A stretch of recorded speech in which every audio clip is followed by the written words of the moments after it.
So hello you guys, welcome back to my channel. I can't believe it's already time to talk about episode 11. Just stop it. Slow down. We're already nearly halfway through this season. Yeah.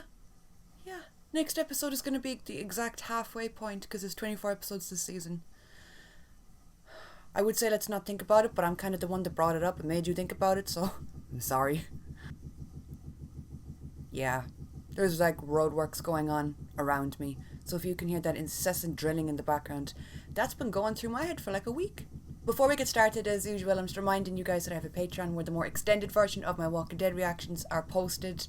There was like copyright issues this week, so I think my episode 11 reaction on YouTube was temporarily unavailable, but it's back and it's there now. So if you haven't seen that yet, it's the video that I would have posted just before this one. But yeah, Patreon. So I do a whole bunch of different videos. I do 2 uploads a day. I'm currently doing shows like All of Us Are Dead. I think I'm starting to upload Pam and Tommy this week. But I also have like older shows, like super old, like Star Trek, the original Star Trek, Buffy the Vampire Slayer, Doctor Who. And then you have more recent ones like I'm doing Once Upon a Time, Teen Wolf, Riverdale, Jessica Jones, all that fun shit. So yeah, the link to that is down below if you want to check it out. And the link to my Twitter and my Instagram is also down below. So, episode 11. Let's just say it straight out the bat. Straight off the bat. Eugene absolutely killed it this episode. Oh my god, motherfucker stole the whole thing for me. Josh McDermott was impeccable. Eugene, he's that character that, I don't know, I feel like he's kind of fallen a little bit to the side in regards to storyline and in regards to like viewers and how you perceive him and shit. Am I very far to the left? He's been used as the comic relief character throughout the seasons. He's always been that one that says too much.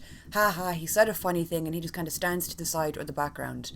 But seeing him front and centre this episode, oh my god. He had like his Father Gabriel moment this episode where he really just, he was like, boom bitch, I'm here and I'm not happy. Seeing him go from waking up in such a normal, happy situation was heartbreaking because I think everyone knew there was something going on. I had completely forgotten. We did have that moment by the ice cream van a few episodes ago where they did hint at the fact that the girl who was getting ice cream with Eugene wasn't the girl that he talked to on the radio, because we saw another girl come up and ask for the ice cream that she had talked about on the radio with him. So yeah, there was been suspicions for a while that Stephanie wasn't who she says she was, or at least the Stephanie that had moved in with Eugene and was building a goddamn fucking life together with him wasn't her. I just didn't expect that motherfucker to go as far as to be on the brinks of moving in with him before she ditched and bailed. He's gonna have some serious fucking trust issues after all this. But that speech he gave, well, first of all, him and Princess, yes. We're getting to see more of Princess, which is one of the main things I said that I wanted to see going forward in the show, because she was introduced and then we kind of saw her here and there. The train cart episode was probably one of my favourite episodes in Walking Dead history. I know that one was kind of hit and miss for a lot of people, but I loved it. I loved the unreliable narrator aspect of that episode, and I loved her. I loved getting to learn about her. So getting to see her, we've seen her with like Yumiko and Zeke and that kind of group. We've seen her with Mercer. And this episode, to get to see her with Eugene, again, showed what kind of person that she is. The fact that she was like, no, I got a house, I have a job, I'm gonna get a cat, and she still risked it all to help Eugene. That shows you, I don't know, she strikes me as somebody that's selfless to a fault, which is probably going to become a problem for her. She better get her goddamn cat, that's all I'm going to say. But yeah, the speech that he gave at the end where he just went psycho. Little Eugene just lost the plot and had enough. He was shaking his head all over the place like a rabid dog. He was spitting. I thought he was going to burst blood vessels in his little, well, huge brain, because he is quite smart. It's going to be all bets are off for him. But the introduction of the real Stephanie at the end of the episode, like, I just don't think my man should jump into anything just yet. Even if it is her and she is who she says she is, he still has to grieve the loss of the relationship that he had, you know? So I feel like he should kind of just put the brakes on moving in with anyone just yet. Even the concept of that in The Walking Dead is so weird. The fact that there are just key cutters to make apartment keys is fucking mind-blowing, given the fact we've had 11 seasons of kind of jumping from place to place, building communities generally, but I don't think we never got to that place where we had key cutters or we had holidays and festivals. I know Alexandria got to a point of being normal to an extent, but it never quite reached the place that we're seeing now. We saw Carol is still working for that little motherfucker. Again, I am terrible with names, great with faces. The guy that she's working with that brought her out to meet the evil Paddington Bear man with the fisherman hat. I know that Carol is like queen of playing the long con, and she's just so fantastic at slipping into character and being like, oh yeah, I'll help you, I guess. I'll help you to get what I want. And she would kill him in a heartbeat. Make no mistakes.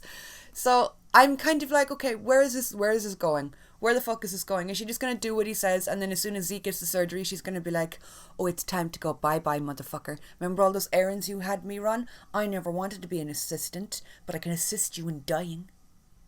That was a bit dark. And then you had Kelly and Connie going after, trying to get to the bottom of what happened at the party. She is using her journalist skills in ways that has me so fucking nervous, because, let's face it, people like that, like Pamela, and the little system that she has working for her, they don't like people poking and prodding and looking into things. And we saw that with Mercer. We saw him be like, listen. No comment. He strikes me as someone who is a good person and they're trying to make the best out of a bad situation. We saw it in, I think it was last week's episode, where he was talking to Daryl, and he was just like, listen, you can make this work if you like play by the rules, and if you're a good boy, you can stay here. We got a good thing going. I hate this cardigan with a passion. I would burn it in a fire. He didn't say that, but I'm sure he would if he saw this. And then we saw it again this episode, where we saw him talking to Kelly and Connie. Now, we confirmed that your one is his sister, which, like, I guess that makes a lot of sense as to why he's still here and why he's still putting up with everyone's shit.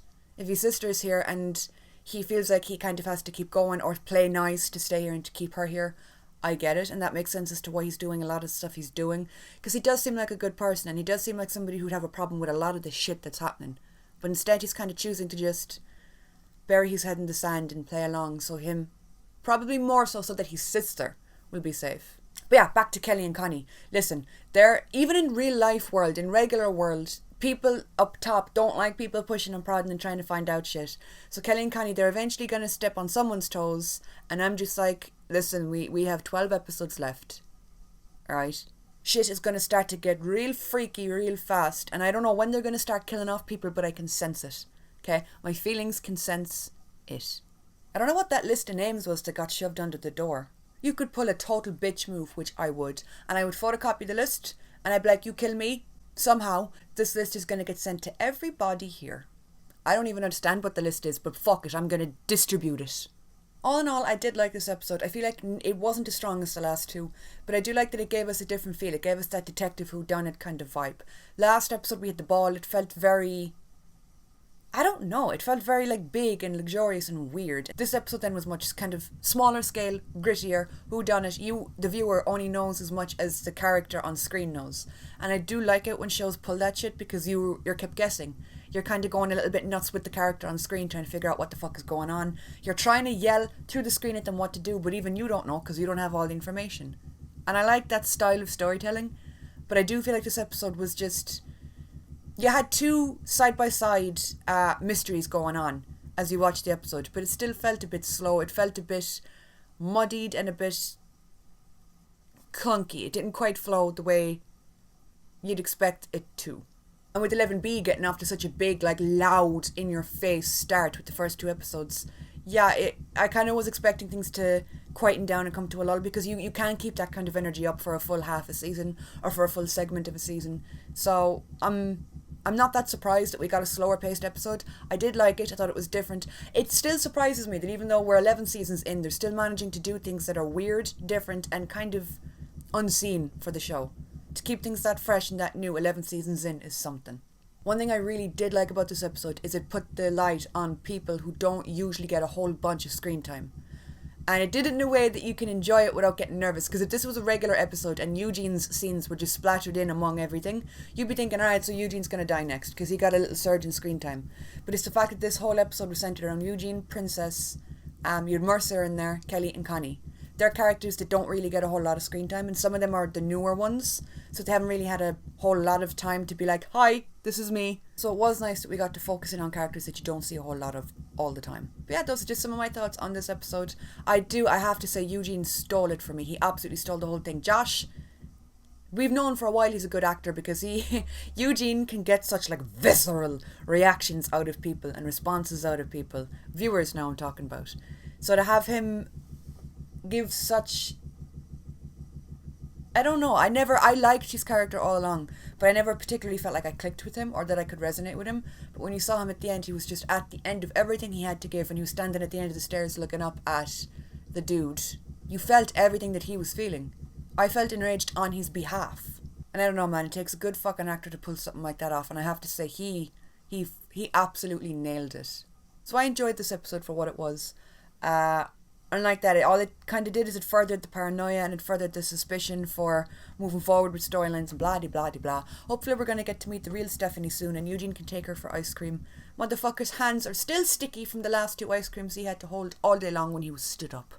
But yeah, that's it for this chat. Let me know what you think down in the comments, even though I think a lot of you guys did share your thoughts under the reaction video. I'm excited for episode 12. I don't know why I say that like it's news. Like, did you guys know I'm excited for the next episode? Could you have guessed? The next one is midway through the whole season. So it could be a little bit of a berserk crazy episode. But I haven't watched the preview or nothing yet, so I'm truly flying blind here, and that's the way I like to go into each episode. But anyway, if you guys want to connect with me, my Twitter and Instagram are linked down below, along with my Patreon. I'll be going live on Patreon this Sunday, I think, as well. So yeah, if you're interested, all the links are below. Thank you guys so much for watching, and I will talk to you all soon.